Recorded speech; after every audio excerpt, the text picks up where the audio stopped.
Ислам жана православие салттуу диндери тынчтыктын жана ынтымактын негизинде коомду бекемдөөдө мамлекеттин өнөктөшү болоруна терең ишенем. Бул тууралуу премьер-министр Сооронбай Жээнбеков Москва жана бүткүл Россия патриархи Кирилл менен жолугушканда белгиледи. Жолугушууда маданий гуманитардык кызматташтык, диний баалуулуктар, тынчтык жана биримдикти сактоо маселелери талкууланды. Өкмөт башчы Сооронбай Жээнбеков бүткүл дүйнөлүк банктын Борбор Азия боюнча аймактык директору Лилия Бурунчук менен жолугушту. Жолугушууда биргелешкен кызматташтыктын азыркы абалы жана келечеги, ошондой эле 2017-жылы өлкөнүн 4 ай үчүн социалдык экономикалык өнүгүүсүнүн жыйынтыктары талкууланды. Сооронбай Жээнбеков учурда жарандардын жашоо сапатын жогорулатуу максатында өлкөдө ишкердиктин шарттарын жакшыртуу үчүн жалпы улуттук жогорку технологиялык таза коом долбоору боюнча иш-чаралар жүргүзүлүп жатканын баса белгиледи. Аны менен бирге өкмөт башчы дүйнөлүк банкка долбоордун иш-чараларын каржылоонун алкагында мурда бекитилген 20-дан 50 миллионго чейинки АКШ доллары суммасын көбөйтүү мүмкүнчүлүгүн карап көрүүнү сунуштады. Жолугушуу соңунда бүткүл дүйнөлүк банктын Борбор Азия боюнча аймактык директору Лилия Бурунчук белгилегендей, банк тарабынан таза коом долбоорунун алкагындагы иш-чараларды каржылоону кеңейтүү мүмкүнчүлүгү сөзсүз караларын билдирди. Кыргызстанда таза коом долбоору менен таза жана ачык коом куруу позитивдүү чөйрөдө өнүгүү боюнча пландары байланыштырат. Бул тууралуу премьер-министр Сооронбай Жээнбеков таза коом, көз караштар, глобалдык тенденциялар жана кызматташуу мүмкүнчүлүктөрү аталышында өткөн эл аралык конференцияда билдирди. Таза коом долбоору бул башкаруунун жаңы модели, жаңы технологиялар жана адамдык потенциалды өнүктүрүү. Долбоор өз ичине аталган 3 катмарды камтыйт жана жаңы мүмкүнчүлүктөрдү ачууга жол ачат. Өкмөт башы таза коом долбоорунун даярдыгына жана мындан ары ишке ашырууну өнүктүрүү багытында өнөктөштөр керектигин кошумчалады. Жыйынтыгында өкмөттүн атынан таза коом программасын ишке ашырууга колдоо көрсөткөндүгү үчүн дүйнөлүк банк жана башка өнөктөштөргө ыраазычылык билдирди. Премьер-министр Сооронбай Жээнбеков Бишкек шаарынын көчөлөрүнүн биринде шагыл полимер кошулмасы менен мастич асфальт бетондоо аралашма технологиясы менен таанышты. Транспорт жана жолдор министри Жамшитбек Калилов маалымдагандай, шагыл полимер кошулмасы менен мастич асфальт бетондоо технологиясы Германияда 1984-жылдан бери улуттук стандарт катары киргизилген. Ошондон тартып асфальттоонун аталган түрү көптөгөн өлкөлөрдө колдонулуп келет. Шагыл полимер кошулмасы менен мастич асфальт бетондоо аралашмасы Кыргызстандын ысык климаттык шартында өзгөчө актуалдуу болуп саналат жана жогорку температурада төшөлгөн асфальттын жумшаруусун алдын алат. Бул технологиянын баасы Кыргызстанда азыркы учурда колдонулуп жаткан технологиянын баасынан 10%га чейин кымбат. Буга байланыштуу транспорт жана жолдор министрлигине аталган технологияны пайдалануу үчүн андагы иш-аракеттерди жөнгө салуучу ченемдик укуктук базага тиешелүү өзгөртүүлөрдү киргизүүгө көрсөтмө берүү жана аталган технологияны өлкө аймактарындагы жолдорду салууда жайылтууну тапшырды.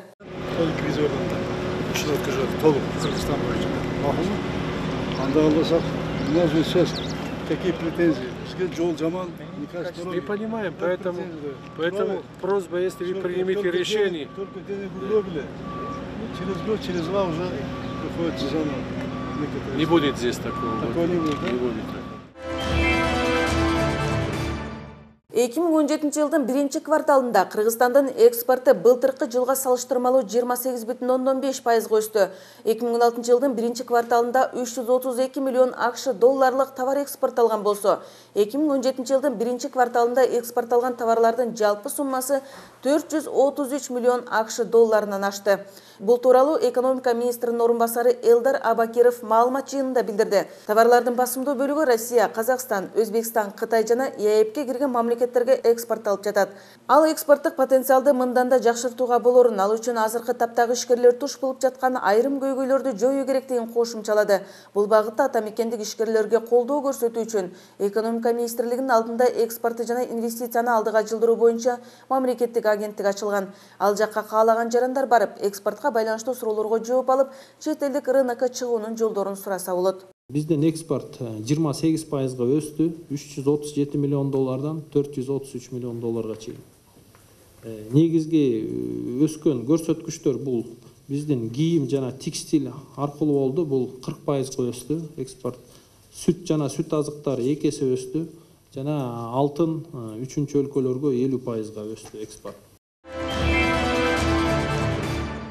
Премьер-министр Сооронбай Жээнбеков өлкө боюнча 2010-жылдын 31-июлуна чейинки турак үйлөр курулган сугат жана айдоо аянттарын инвентаризациялоо ведомстволор аралык комиссиясынын ишинин жыйынтыгы менен таанышты. Комиссия 2016 жылдың 11 ноябрында премьер-министрдің буйругу менен түзүлгөн. Экономикалык жана техникалык коопсуздук боюнча мамлекеттик инспекциясынын директору Канатбек Муратбеков башында турган комиссиянын курамына Жогорку Кеңештин депутаттары, тиешелүү мамлекеттик органдардын жана жарандык коомдун өкүлдөрү бар. Ведомстволор аралык комиссия тарабынан сугат жерлердин айдоо аянттарынын аянты, чегарасы тууралуу жер ээсинин маалыматтары камтылган персоналдык реестр түзүлгөн. Өкмөт башчы биринчи этапта 2009 жылдын 31 июлуна чейинки айдоо аянттарында турак жайлардын курулуш фактылары иликтенгендигин эскертти. Комиссиянын ишинин жыйынтыгын парламенттин кароосуна жиберилет. Экинчи этапта өлкөнүн укук коргоо органдарынын катышуусунда жаңы ведомстволор аралык комиссия түзүлөт. Сооронбай Жээнбеков бул маселе боюнча өкмөттүн катуу позициясын дагы бир жолу баса белгилеп, бул маселеде биринчи кезекте коррупциялашкан топтордун айынан айдоо аянттары кыскарып жаткан фактылар эске алынышы керектигин билдирди. Мындай нерсе кайталанбаш керек да кийинки. Мына азырдагы атай контурларга үйлөрдү салып алып, 4-5 үй салып алып, 200 гектарга. Бул бардыгы бересин деп атат. Токтом бар, жанагы 2010 жылы коюп турган, 8 декабрда. Токтом жана айыл чарба жерлерин, сугат жерлерди дробит эткенге. Ал боюнча баа бериш керек. Ошонун эсебинен баары тең кетти. Эмне баа бербейбиз? Када баа бериш керекпиз? Ошонун эсебинен мына Бишкек тегерегиндеги эң жакшы жерлер ушу элди бага турган жерлер баары тең кетти. 13-14 гектар жер. Кыргызстандагы улуттардын биримдигин сактоо мамлекеттик маанилүү милдет болуп саналат. Бул тууралуу вице-премьер-министр Жеңиш Разаков Кыргыз Республикасынын президентинин жарлыгы менен бекитилген элдин биримдигин жана этностор аралык мамилелерди чыңдоо концепциясын биринчи кезекте ишке ашыруу боюнча ведомстволор аралык комиссиясынын 6-жыйынында билдирди. Концепцияны ишке ашыруу боюнча 2013-2017 жылдарда биринчи кезектеги иш-чаралардын планы 36 пункттан турат. Концепциянын планын аткарууда 4 багытта иш алып барылды.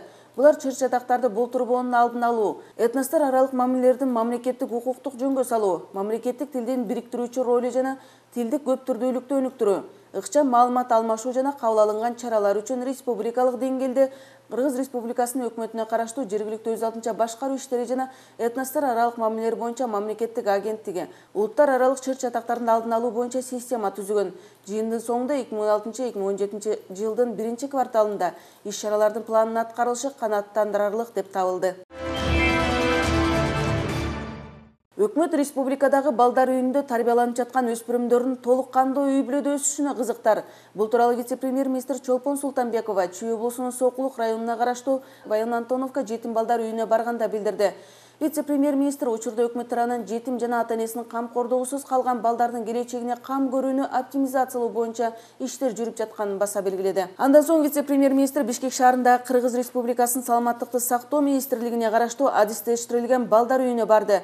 110 балага ылайыкталган адистештирилген балдар үйүндө учурда төрөлгөндөн баштап 4 жашка чейинки 89 наристе тарбияланат. Алардын көпчүлүгү психикалык жана нерв ооруларына чалдыккан балдар.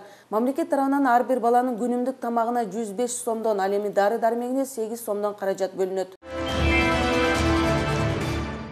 Ош облусундагы табигый кырсыктан жабыркаган биздин ар бир кардар менен жекече иштешип жатабыз жана оор кырдаалдан чыгуусуна жардам берүүгө даярбыз. Бул тууралуу Айыл банк ачык акционердик коому башкармалыгынын башчысы Мурат Акимов маалымат жыйынында билдирди. Азыркы кезде Чоңулай районунда Айыл банк ачык акционердик коомунун 127 кардары бар.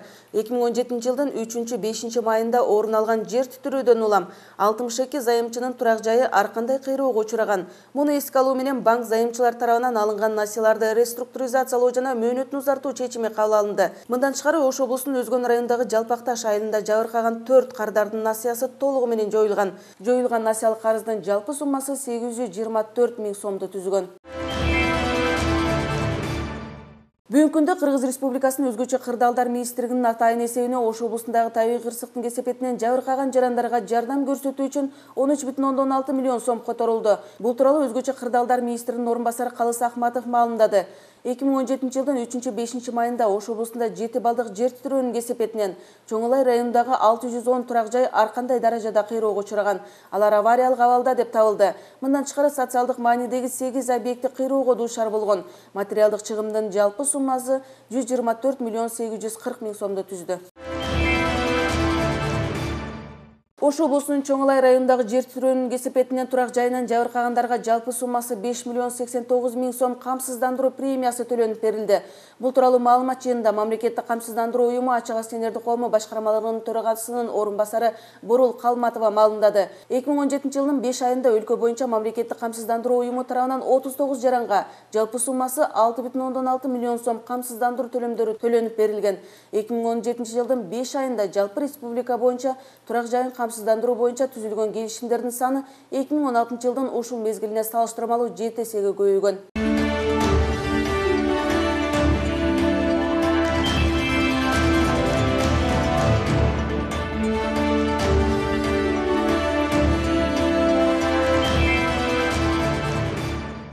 Кыргызстан Евразия экономикалык биримдигине киргенде дыйкан фермерлерге, ишкерлерге чоң рынокко чыгууга мүмкүнчүлүктөр ачылган.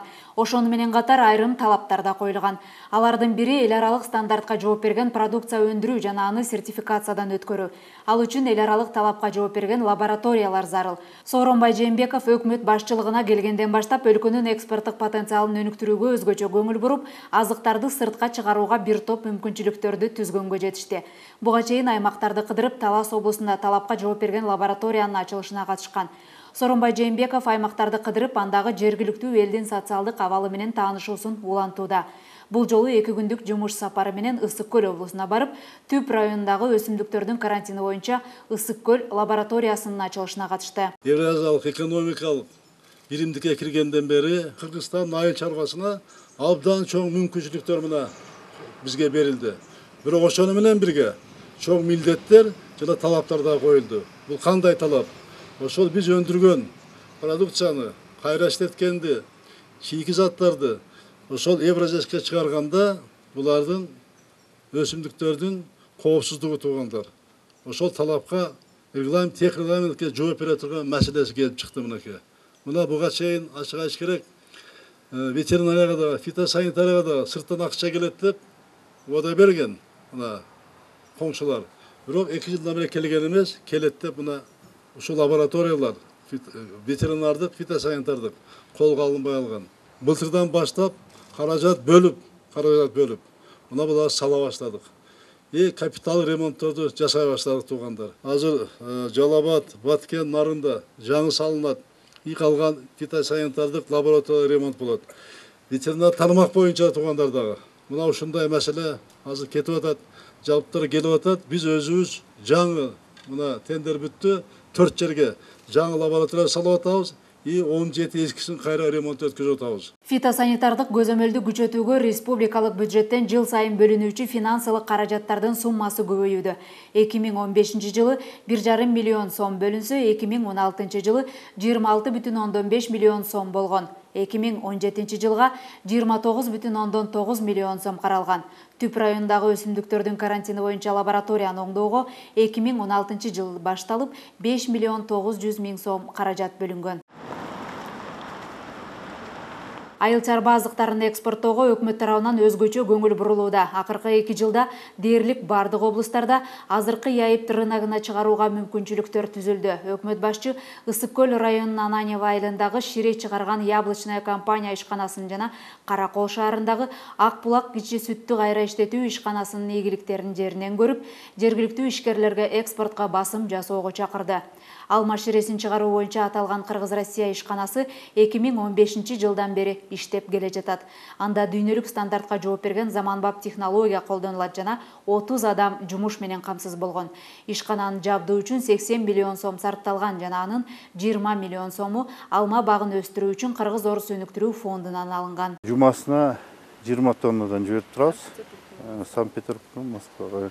Конкуренциясы абдан таза, себеби сок натуральный, анан экологиялык таза, ошон үчүн спрос аябай жакшы. Быйыл буюрса производительности 1000 тоннага чыгарсак деп атабыз. Ал эми Ак булак сүт азыктарын иштеткен ишкана 2011 жылдан бери иштеп, кургак сүт, каймак майы, сыр жана йогурт продукцияларын чыгарып, жергиликтүү базарга сатып, эми экспортко чыгарууну да пландап жатат. Премьер-министр ишкерлерге кайрылып, өлкөнүн яйыпке кирүүсү менен ата мекендик ишкерликти жаңы мүмкүнчүлүктөр пайда болгонун билдирди. Эми өндүрүлгөн продукциялардын жогорку сапатын жана зарыл көлөмүн камсыз кылууну ишке ашыруу зарыл деп баса белгиледи. белгилейди. Айыл жеріндегі елге пайда да. Мына миграция тоқтайды. Күнге ақша түседі. Елдің жашоо турмушу деңгейі көтеріледі. Анан кейін мал чаруашылығы көтеріледі. Селекцияны өздеріне жақсылық өт. Мемлекет жоғында. Düşünmегенде жақсы сүт беретін үйлер таңдай бастайды. Жақсы таңдыра бастайды. Бұның жалпы сүт заводтың жалпы элге кошкон салымдардан чоңда. Мамлекеттик маанидеги дагы бир тармак өлкөдөгү эл аралык жана ички жол каттамдары. Өкмөт башчы балыкчы корумда автожолундагы курулуш иштеринин жүрүшү менен таанышып, биринчи кезекте туристтик сезон маалында эс алуучулар үчүн балыкчы корумда автожолун оңдоодогу ыңгайсыздыктарды минималдаштыруу керектигин эскертти. Бүгүнкү күндө жолдун биринчи катмарынын оң тарабынан 43 жана сол жагынан 47 чакырым асфальт төшөлдү. Жалпы узундугу 104 чакырым болгон балыкчы тамчы чолпон ата корумду автожолунун курулуш иштери 2016 жылы башталып, ага 1,5 миллиард сом каражат сарпталган. Жыл башынан бери бул максатта жалпысынан 412 миллион сом сарпталып, дагы 500 миллион сом бөлүү каралууда. Өлкө бул ысык көлү буласы Кыргызстан боюнча бардык жерлерде асфальт жумуштары башталды. Бардык жерде жумуштары башталды. Биз аларга кыска мөөнөттө ушул аба шарттарын максималдуу колдонуп калуу боюнча кыска мөөнөттөгү алдыларына тапшырмаларды койгонбуз. Ал боюнча жумуштарды иштеп атабыз. Мен кече келген бул жака карап чыктым. Жумуштары баштаганы азыр жакшы. Бирок аны биз сапатында башкаларын контролдоп, мөөнөтүнө бүткөргөнгө аракет кылабыз. Премьер-министр азыркы курулуп жаткан жолго бардык керектүү муктаждыктар бар экенин, финансылык каражаттар убагында бөлүнүп жатканын баса белгиледи. Ал ошондой эле Бишкек шаарындагы көчөлөрдүн биринде полимер шагыл асфальт бетондоо аралашмасын колдонуп, жол курган Германиянын технологиясы менен таанышканын да эскертти. Бул ыкманы колдонуу менен жолдун бекемдиги жана сапаттуулугу жогорулап, төмөнкү температура оор жүккө туруктуу болуп, жарака кетүү бозуулар азаят. Буга байланыштуу Сооронбай Жээнбеков транспорт жана жолдор министрлигине мындан ары өлкөдө жол курулуш иштерине аталган технологияны кеңири пайдаланууну тапшырды. 15-ine чейин эле бүтөт, бул нижний слой да. Мунун үстүнөн 6 сантиметр бир слой. Республика боюнча бардык аймактарда ички жолдорду оңдоп түзөө иштери жүрүп жатат. Быйыл ички жолдорду оңдоого 750 миллион сом каражат бөлүнгөн. 2017 жылы Каракол шаарында 5 километрден ашык ички жолдор капиталдык ремонттоо иштери жүргүзүлөт. 150 миллион сомго жол четиндеги инфраструктура жана жарыктандыруу системалары жакшыртылат. Анын ичинен 90 миллион сому республикалык бюджеттен жана Ысык көл өнүктүрүү фондунан 60 миллион сом бөлүнөт. Токтогул көчөсүнүн узундугу 1,6 чакырымды түссө, ал эми Кадыр Аке көчөсүнүн узундугу 4,5 чакырымдан ашык. Булардын бардыгы ушул жылдын аягына чейин оңдоодон өтөт. Акча турат жол салынды, бирок жол сапатын каралып сапатын. Мына салган жолун, бул салган жолун быйыл бузулду. Аны көргөнүн айтат да. Аны сен айтпайт, биз да айтып атпайбыз. Ошол сапатын каралып. Бирок мына кечеги технологияны айтып бердим го. Кечеги технологияны сүйлөшүп келди. Герман технология 84 жылы калган. Биз бүтүн 16 эсе срок эксплуатация. 1,5 эсе плот өзгөрүп турабыз. 10 тонна жүк көтөрсө 15 тоннага чыгат.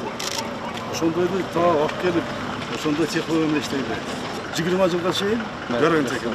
Полимер шагыл асфальт бетондоо аралашмасы жолдун сапатын 1,5 эсеге жакшыртып, аны бүткөрүү мөөнөтү мурдагыга салыштырмалуу 1,6 эсеге тез болот.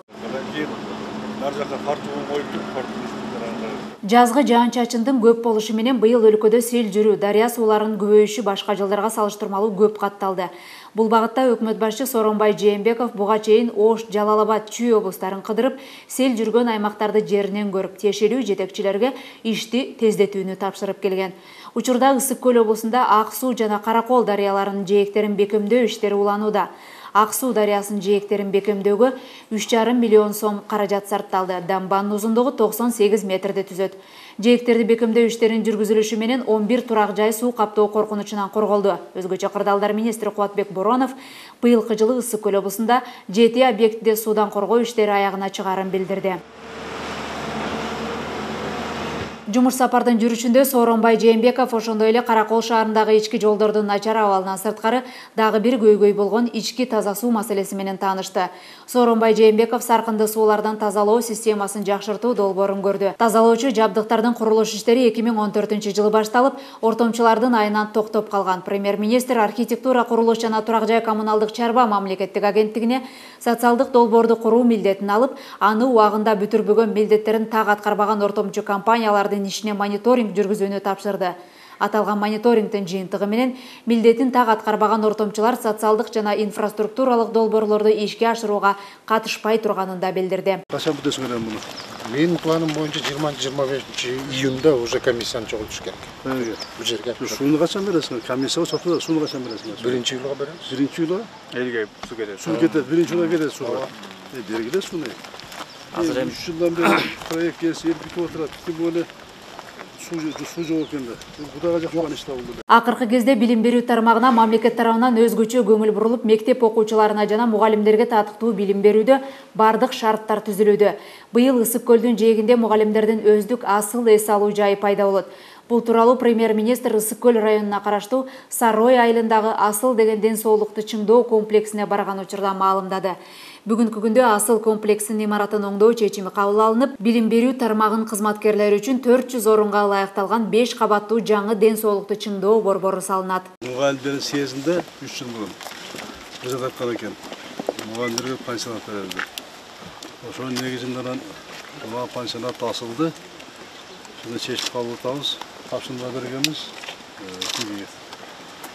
Билим берүү жана министрлигине өткөзүп бериш боюнча. Каражат бар азыр. Буну баштайбыз. Андан кийин 3 миллион сом азыр. 3 миллион сом бөлгөнбүз. Быйыл буюрса 5 этаждуу 400 орундук. 400 орундук имарат салабыз. Республикалык бюджеттен пансионатты курууга 300 миллион сом каралган. Пансионат эс алуучуларды жыл бою кабыл алып, ден соолукту чыңдоо борборунда бардык зарыл болгон шарттар түзүлөт. Премьер-министр тиешелүү жетекчилерге тез арада жаңы имаратты куруу үчүн жашыл бак дарактары кыйылбай турган ыңгайлуу орунду аныктап, эс алуу жайын билим берүү министрлигинин карамагына өткөрүп берүүнү тапшырды. Өкмөттүн чечими чыкты.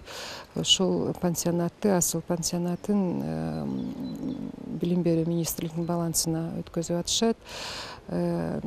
Азыр премьер-министр Сооронбай Шарипович Жээнбеков дагы Госстройго тиешелүү тапшырмаларды берди. Тез арада ошол жерде болгон коттедждерди капиталдык ремонттон өткөзүү, анан жаңы имарат куруу боюнча ошондой тиешелүү тапшырма берди. Керектүү каражат дагы каралып жатат. 2016-жылы республика боюнча 77 мектеп салынып, окуучулар заманбап шарты бар имараттарда окуусун ийгиликтүү аяктады. Ошондой эле жаңы мектептин имараты 1-июнь балдарды коргоонун эл аралык күнүнө карата Ысык көл районундагы Өрнөк айылында да ачылды. Сооронбай Жээнбеков район тургундарын бул маанилүү окуя жана балдарды коргоонун эл аралык күнү менен куттуктап, аларга бекем ден соолук жаңы мектепте окуудагы жетишкендиктерди каалады. 1-июнь биздин балдарды коргоо күнү. Ушу балдарыбызды майрам менен куттуктайм. Балдарыбыздын келечеги кең болсун. Ден соолуктары чын болсун, өмүрлөрү узун болсун. Кош майрам Өрнөк мына орто мектебин ачып атабыз. Бардыгыңыздарды ушу мектептин ачылышы менен чын жүрөктөн куттуктайм, урматтуу агайын туугандар. Бизге билимдүү, ыймандуу балдарыбыз керек келечекте. Кандай мамлекет болбосун, өзүнүн келечегине көңүл бурмайынча, келечегине шарт түзмөйүнчө, билимдүү, ыймандуу балдарды тарбиялап чыгармайынча ал мамлекеттин келечеги болбойт. Калыбыл Олуя айткандай, билимдүү эл зор болот, билимсиз эл кор болот дейт. Мына азыр акыркы мезгилде, акыркы жылдары мына билим берүү тармагы орду ролу абдан жогорулады. 2 кабаттуу мектептин курулушу 2014-жылы башталып, 225 окуучуга ылайыкталган. Премьер-министр билим берүү тармагына жыл сайын республикалык бюджеттен бөлүнгөн каражаттардын суммасы көбөйтүлүп жатканын эске салды.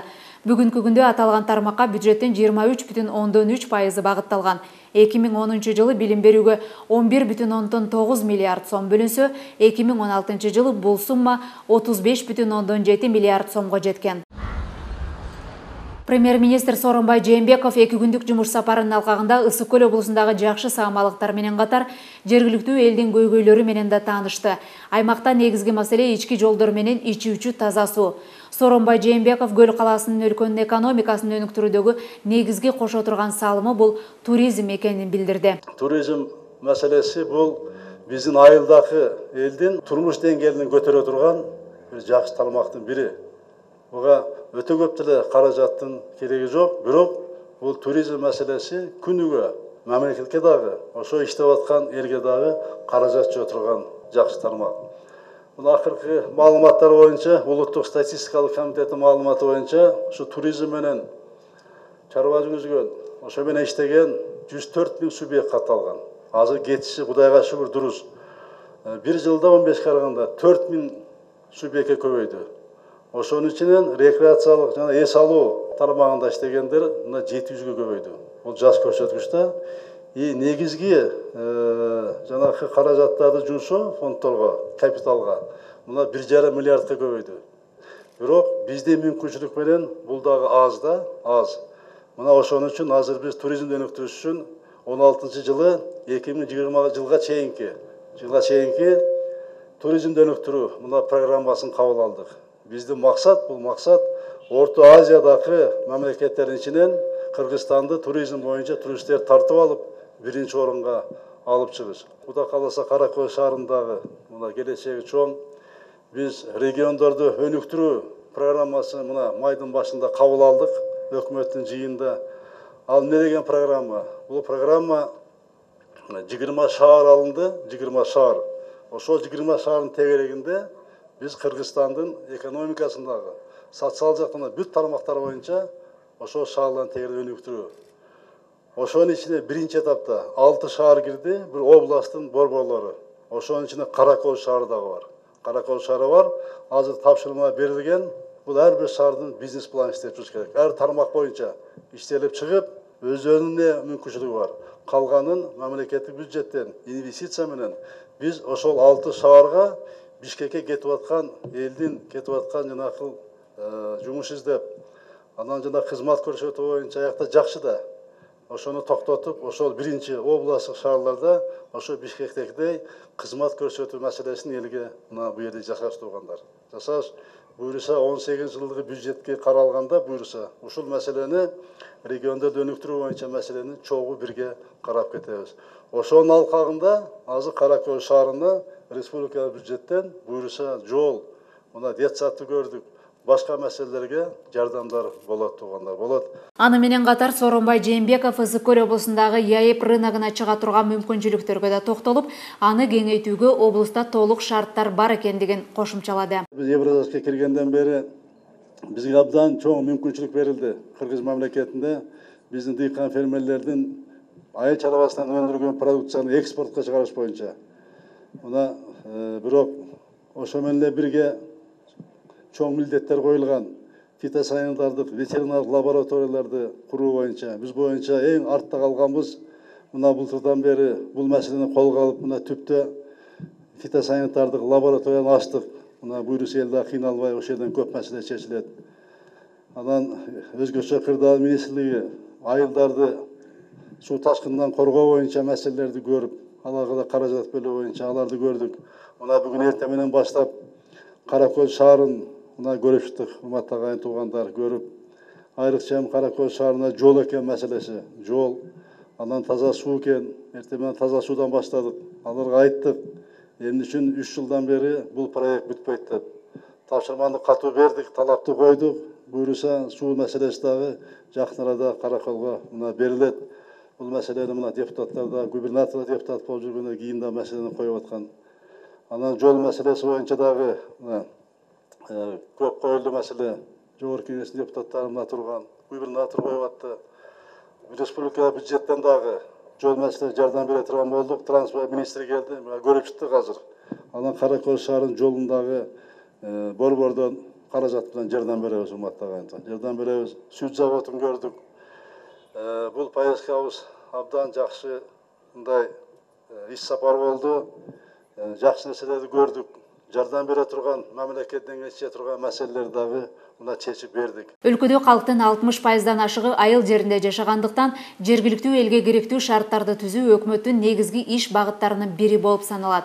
Сооронбай Жээнбековдун Ысык көлгө болгон сапары дагы ушул милдеттердин алкагында өттү.